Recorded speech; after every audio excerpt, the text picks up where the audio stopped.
Assistant Chief Charles Kimball, Fayetteville Police Department, Assistant Chief over our Investigative Bureau. We're here today to talk about our only unsolved murder of 2013. That is the death of Shawn Wayne Wells. The incident occurred October 7th, 2013 at approximately 8:45 p.m. The address is 7277 Beaver Run Drive, and that's in the western part of Fayetteville. Shawn was he was a member of the United States Special Forces, 3rd Group. He had 15 years on active duty. His spouse was here with us today. He had a 4-year-old son, and his wife and his child was present during the incident when he was killed. The investigation has led us to believe that there were 2 suspects who entered the home and shot him to death. His child and the wife were separated during the incident, and we have some investigative leads. We do know that that there was a vehicle that we're looking for. It's a white and color pickup truck. That's a white and color pickup truck. White truck was witnessed parked in front of the victim's home minutes before shots were heard. The victim's wife, his wife's car, a white Toyota Camry, was taken by the suspects. And that vehicle was also recovered about a day later, the next day, over on Rembrandt Drive. That's in Sunset Mobile Home Park, which is about 1.6 miles away from the incident. And also the investigation has led us to believe that a white male was witnessed getting out of that Camry and back into a white pickup truck. Now, original reports when this happened last year say that we were looking for a blue Durango truck, but an investigation has led us to believe that that isn't true. So we're somewhat certain that the white pickup truck is the vehicle that we're looking for. So a witness did tell us that they saw a suspect described as a white male with muscular build that he was getting out of that pickup truck. So those are some of the facts that we have right now. Of course, we're going to still keep some of the facts close to us. We're not going to reveal those because we really believe that this case is solvable. We really believe with the facts that we've put out to you that we can identify the suspect. So this press conference here, with the facts that we're putting out, along with the family, with Shawn's family, we're asking anyone if you have any information about this case to please call us. Call us at the Fayetteville Police Department. 433-1856. Detective Harden is the lead investigator, along with this whole investigative team right here. We take it as a personal affront when we can't solve a homicide. So the whole team is working on this one. Every case is important to us, but given the military community that we live in, we're really putting extra effort into this case. The family has flew in from California. You'll speak with them shortly. So we're asking, again, if you don't have any information, to call us at 433-1856, or if you have information that could lead to an arrest or conviction, to use our Crime Stoppers number. That's 483-8477, 483-8477. On tomorrow, we're gonna keep this case going, and we're gonna have 2 checkpoints set up tomorrow also. Between the hours of 6 and 8 o'clock tomorrow evening, because we want to focus around the time when the incident happened, that we're going to set a command post in the Montebello Shopping Center, and that's the corner of Rim Road and Cliffdale Roads here in Fayetteville, in that Food Lion parking lot. We'll have a checkpoint over near Rembrandt, where the car was discovered, and over in Beaver Run, where the Wells house is. So at this point, I would like to introduce Maria Wells, and Sandy Van Hoos and Rosea Wells. They're going to speak to us. Shawn's mother, she's going to speak to you in Spanish, and then his sister will speak. They're going to have the same, their statements will be the same, one in Spanish and one in English, and then Shawn's wife will speak to you after that. So.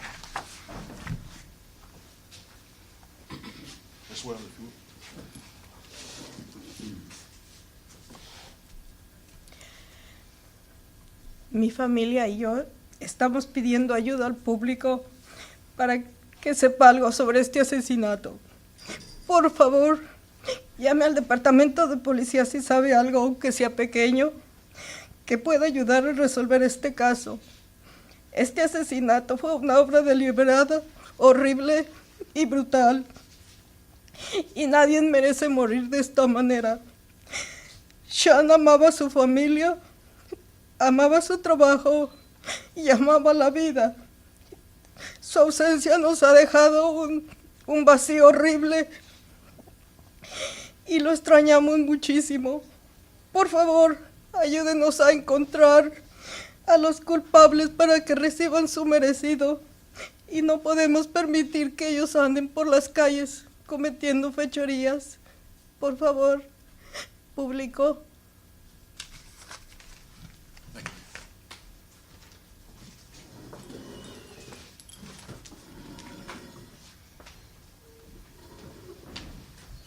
Hey. Our family is asking for help from the public. We need anyone that may know something about this case to please call the police department, the detectives working on the case, and let them know. Even if you don't think it means anything, let them know and they can decide if it will help. This was a deliberate, brutal, and horrifying act that happened to our loved one and our family. Sean loved his family, he loved his work, and he loved life itself. We lost a wonderful part of our family, and every one of us misses him so very much. Please help if you can, because not knowing who did this and what happened to him is hard. We can't go through our grieving process complete until we know. Thank you.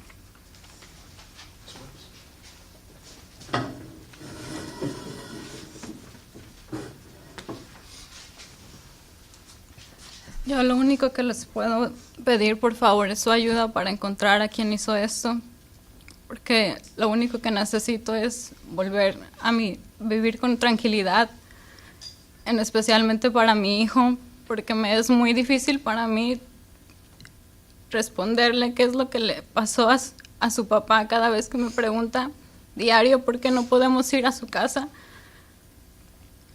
porque él diario quiere regresar a su casa. Por favor, ayúdenme. Quiero vivir con esa tranquilidad, por favor, otra vez en mi vida.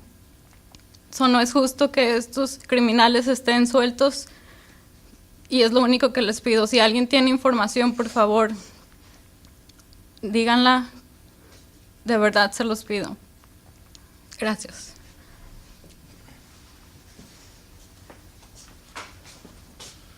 Thank you, everyone. I know it's difficult. Again, we're asking anybody that has anything, no matter how small, whatever you think, we're trying to put a puzzle together here. However small piece of puzzle that you think you may have heard something, you may have seen something, we're asking you to please call. Every piece of information is important. These detectives will take those pieces of information, and we're going to put that puzzle together, and we're going to find out who killed Sean. Again, but we need your help. So, again, thank you for coming out today. I think the family will be available for some questions, and I'll stand for any questions if you have any. Do you have a motive for this? Identified a motive for this?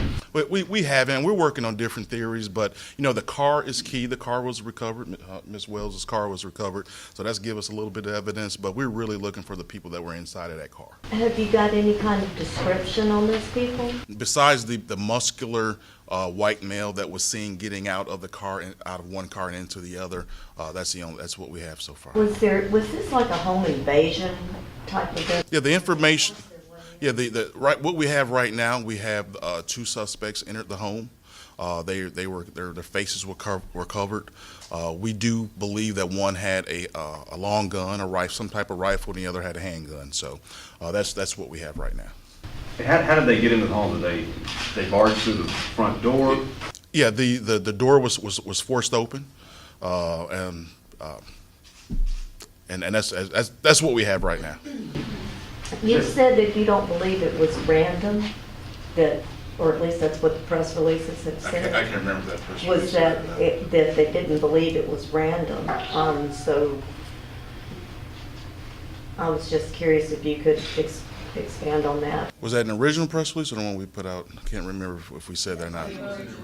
Okay, but given the circumstances of the of what happened, we're moving in the direction that the assailants had some familiarity with the house.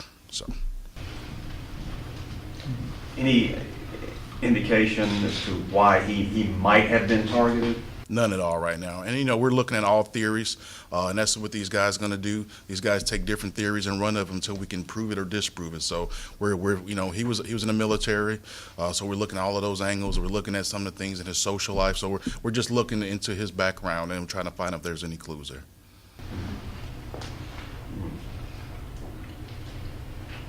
Am I forgetting anything, guys? No, Chief, I think I've covered everything with the points you did. We'd like to reiterate on something as far as the home being forceful entry, like a door being kicked open or anything. It wasn't an actual forceful entry into the home. It appears that, just that time of the evening, doors unsecure. Most people lock their doors before they go to bed, nothing uncommon. So it wasn't actually a forced entry into the home as a door being forced open or anything like that. So was the door unlocked? Is that what you're saying? Door was unlocked. And was anything taken from the home, cash? That we can tell, nothing other than the car. At the time, it seemed they had moved Ms. Wells and her son to another room and almost let them go. Do you think they were familiar with the entire family? It's a possibility, and this is one of those things where there's so many avenues in a case that's complex. We're trying to sort everything out, so anything right now is a possibility. Have you turned up anything in looking at the background of Mr. Wells? Is there anything that has turned up that's like a flag or anything that you've been able to find out at all? Right now, nothing particularly pinpointed. As with any other major case of this type or status, there are so many things we're looking at. Mr. Wells, 15-year military veteran, Special Forces. He has a lot of associates, so this is part of what we do. On a daily basis, we go through and try to identify all these people who he may have been associated with and just kind of narrow down and pinpoint items of interest there. So a lot of legwork involved. Since we have all these cameras here, it'd probably be easier for a family member to come to the podium and answer a few questions, if that's okay. We're just trying to get a little more insight into Deshaun's life, what kind of father, husband he was. And can Rocio speak English? Kind of. Well, I just want to ask you a couple of questions about your husband, if you could field them. Could you go to the microphone and just... Well, if I can answer. Or anything you want to Yeah, say? anything more you want to say. How long was you married? 7 years. It's just so we can hear you and get your voice. Could you go to the microphone again? We'll just ask a couple basic questions and anything you'd like to say about your husband in English. I don't know. English is my second language. So. Okay. Okay. Your sister? But maybe, how about this? Maybe we can do one-on-one if they want to after this. Maybe we can do some if they agree to do some one-on-ones, we do it that way. So, anything else? Guys, thanks for coming out this morning. Please join us again tomorrow.